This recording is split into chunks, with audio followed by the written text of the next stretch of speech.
오늘 출애굽기 14장입니다. 출애굽기 14장 15절에서 31절까지 함께 읽도록 하겠습니다. 출애굽기 14장 15절에서 31절 함께 읽겠습니다. 여호와께서 모세에게 이르시되 너는 어찌하여 내게 부르짖느냐? 이스라엘 자손에게 명령하여 앞으로 나아가게 하고 지팡이를 들고 손을 바다 위로 내밀어 그것이 갈라지게 하라. 이스라엘 자손이 바다 가운데서 마른 땅으로 행하리라. 내가 애굽 사람들의 마음을 완악하게 할 것인즉 그들이 그 뒤를 따라 들어갈 것이라. 내가 바로와 그의 모든 군대와 그의 병거와 마병으로 말미암아 영광을 얻으리니 내가 바로와 그의 병거와 마병으로 말미암아 영광을 얻을 때야 애굽 사람들이 나를 여호와인 줄 알리라 하시더니 이스라엘 진 앞에 가던 하나님의 사자가 그들의 뒤로 옮겨가매 구름 기둥도 앞에서 그 뒤로 옮겨 애굽 진과 이스라엘 진 사이에 이르러 서니 저쪽에는 구름과 흑암이 있고 이쪽에는 밤이 밝음으로 밤새도록 저쪽이 이쪽에 가까이 못하였더라. 모세가 바다 위로 손을 내밀매 여호와께서 큰 동풍이 밤새도록 바닷물을 흘러 물러가게 하시니 물이 갈라져 바다가 마른 땅이 된지라.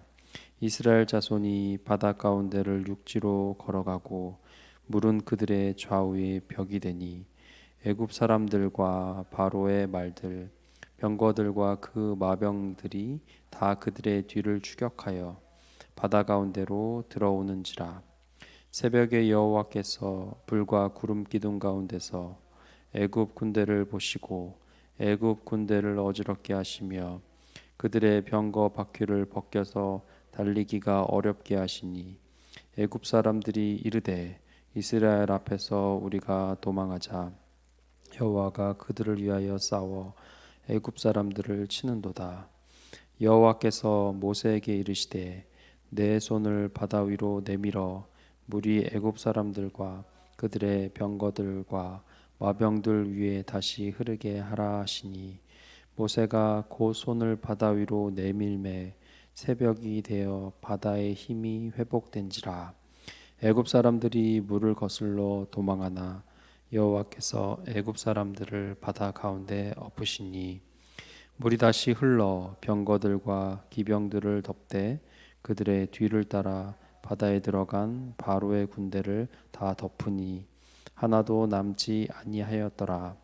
그러나 이스라엘 자손은 바다 가운데를 육지로 행하였고 물이 좌우의 벽이 되었더라. 그날에 여호와께서 이같이 우리가 출애굽기를 통해 아침마다 은혜를 나누고 있습니다. 오늘 출애굽기 14장은 우리가 함께 읽은 이 본문은 출애굽기의 하이라이트 같은 장면이죠. 통쾌하고 정말 탄성을 자아내게 하는 출애굽기의 어떤 영화나 이집트 왕자 같은 데 보면 정말 이 장면을 보려고 이 영화를 보는 것과 같은 그런 장면입니다. 모세가 지팡이를 들어 바다 위로 내밀어서 바다 사이에 길이 생기고요. 그 사이를 그 바다를 마른 땅처럼 걸어가는 백성들의 모습을 우리가 함께 묵상하였습니다.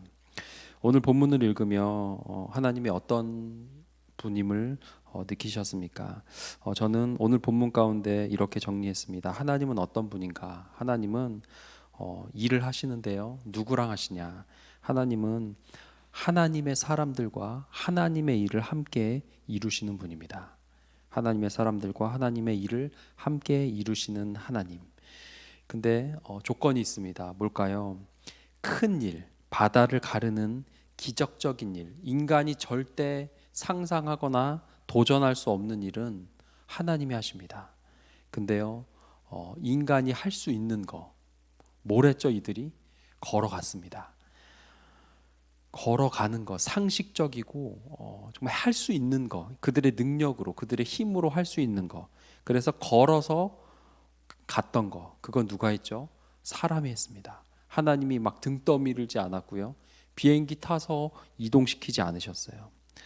이 백성이 바다를 건넙니다. 큰 일, 바다를 가르는 거, 그리고 애국 군대를 구름 기둥으로 그 바로의 군대를 막는 일, 이건 이들에게 능력 밖의 일입니다. 이렇게 될지도 몰랐고 이런 시나리오 자체가 없었습니다. 계획에도 없었던 일이죠. 이 백성이 모세와 이들이 할 수 있는 일, 그 갈라진 바다를 걸어가는 것은 할 수 있었다는 거죠. 근데 우리가 그렇게 생각할 수 있습니다. 어떤 이집트 왕자 같은 데 보면 금방 한 번에 휙 건너버리고 말죠. 뭐 몇 분 채 안 건너는 것 같아요. 근데 홍해 바다에 특징이 있습니다. 제가 생각해 보니까 딱 10년 전에 아마도 이들이 건너갔을 것이다라고 추정하는 큰 두 군데의 홍해 바다의 지점이 있는데요. 그 중에서 꽤 유력한 곳을 정말 우연히 갔어요. 이집트 여행하는 중에 시간이 좀 남아서 정말 우연히 갔었는데요. 이 지역의 특징이 어떠냐면 산호가 굉장히 많아요. 산호초.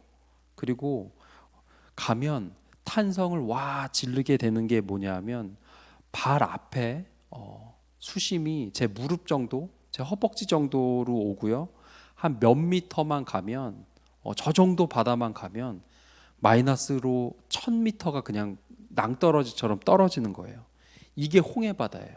그래서 스킨스쿠버 이렇게 바다에 그 산소 호흡기 메고 들어가는 분들이 정말 성지같이 여겨지는 데가 이 홍해 바다에 그 이스라엘 백성이 걸었을 것이라고 추정하는 그 해안인 거예요. 왜냐하면 배 타고 보통 멀리 가야 되는데 그냥 오리발 갖고 해안 가면 바로 마이너스 1000인 거예요.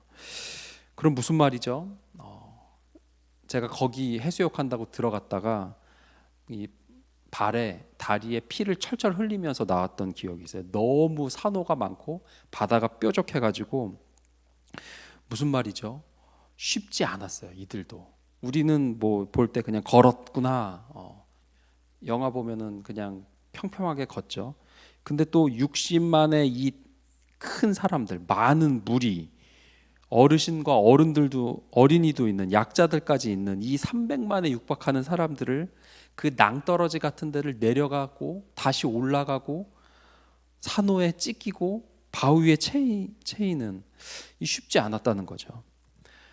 또 그렇게 빨리 건넌 것 같지도 않아요. 21절에 보면 밤새도록 바닷물이 물러갔습니다. 그리고 27절에 보면 새벽이 되어서 바다가 힘이 회복되어서 애국 군대를 덮치죠. 무슨 말이죠? 밤새 갈라졌고요. 밤새 걸었어요. 밤새 자는 건 몰라도 밤새 무언가를 걸어간다. 어떻게 보면 걸어가다가 배고팠을 수도 있을 것 같아요. 힘든 일이라는 겁니다. 밤을 새고 새벽 날이 밝기까지 물이 갈라졌고 그 사이를 밤새도록 걸어가는 거.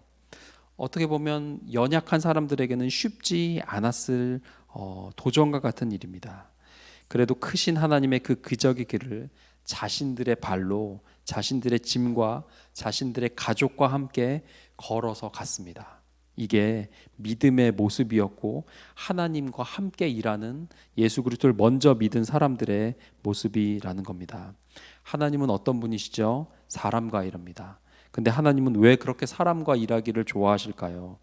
하나님은 예수 그리스도를 나의 주 나의 하나님으로 고백한 믿음의 자녀들과 일하시는 것을 기뻐하시는 분이에요. 기뻐하시는 분. 아직 출애굽해야 되는 것 같은 가족이 있습니까? 또 내 힘으로 어찌할 수 없는 마치 요나의 물고기 뱃속과 같은 막막한 상황 가운데 있습니까? 이 백성이 할 수 있었던 일을 했던 것처럼 그럼에도 불구하고 우리에게 할 수 있는 일이 있습니다. 뭘까요? 이 새벽에 나와서 이 빛 가운데 나와서 우리가 기도할 수 있잖아요. 예수 믿으라고 말할 수 있어요. 그 영혼에 대해서 하나님께 기도할 수 있다는 겁니다. 우리가 바다 사이의 길을 자신의 발로 걸어가는 것과 같은 내가 할 수 있고 감당할 수 있고 내 능력으로 할 수 있는 그것을 할 때에 바다를 가르고 애굽의 군대를 구름 기둥으로 막고 정말 기적과 같은 내가 상상할 수 없는 그것은 하나님 소관이라는 거예요. 하나님 알아서 하십니다. 우리는 하나님께서 맡겨주신 내 능력으로 감당할 수 있는 그 일을 내가 지혜롭게 감당해야 하는 거죠. 모두 다 하나님이 하신다. 그리고 모두 다 내가 한다. 이 둘 사이에 적절한 믿음의 균형 감각을 유지하는 지혜가 우리에게 필요합니다. 기도하며 나의 일을 성실하고 지혜롭게 할 때에 기적과 같은 일을 하나님께서 하십니다. 안 되라고 하지 마시고 할 수 있는 일을 하며 바다를 갈라달라고 애굽의 군대를 막아달라고 기도하는 것, 지혜로운 하나님의 자녀들의 모습일 것입니다.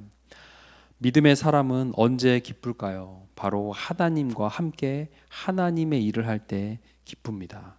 하나님이 나를 통해서 일을 하시는 것을 내가 경험할 때, 내가 알 때, 그때 세상이 줄 수 없는 기쁨과 보람이 있습니다. 어제 오전에 목장 모임 하나 인도하고 오후에 제가 이 복장 그대로 서울역에 가서 창원에 다녀왔습니다. 경상남도죠. 그래서 2년 만에 갔습니다. 왜 갔냐 하면 저희 매형의 아버지께서 어제 이제 새벽에 하나님의 부르심을 받으시고 막 소천하셨어요. 그래서 제가 왜 갔냐 하면 2년 전에 딱 요때예요. 4월이었던 것 같은데 이제 예수님을 전혀 모르시는 거예요. 오래 사셨어요. 91. 그래서 2년 전에 이제 아프시다는 말을 듣고 제 마음 가운데 부담이 있었어요. 예수님 전해야 되는데 제가 그랬습니다.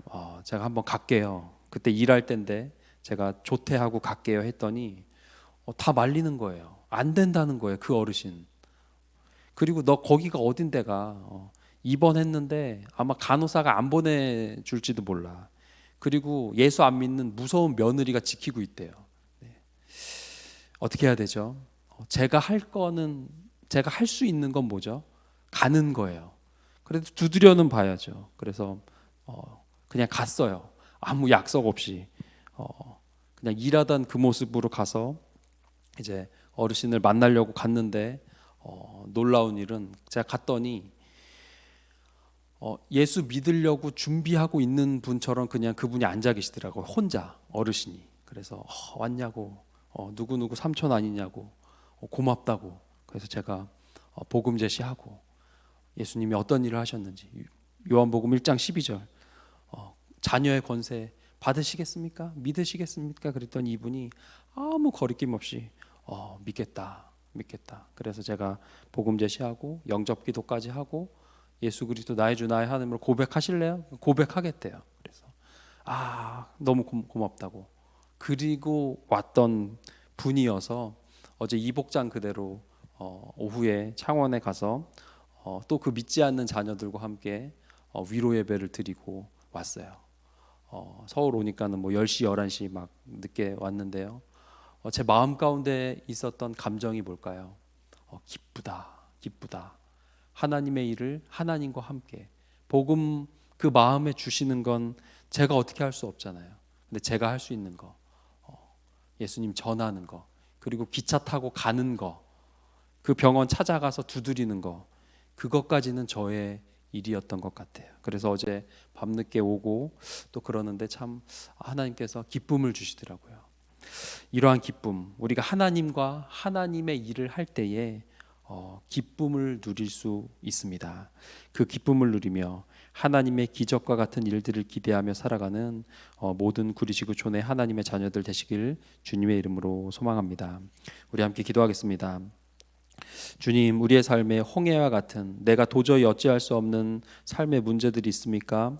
그 앞에서 낙심하여 아무것도 하지 않는 어리석음을 범하지 않게 하시고 기도하며 나의 일을 감당하며 하나님께서 하신 놀라운 일들을 기대하며 하나님과 함께 일하는 하나님의 동역자와 같은 지구촌의 성도님들 다 되게 하여 주시옵소서. 함께 기도하겠습니다.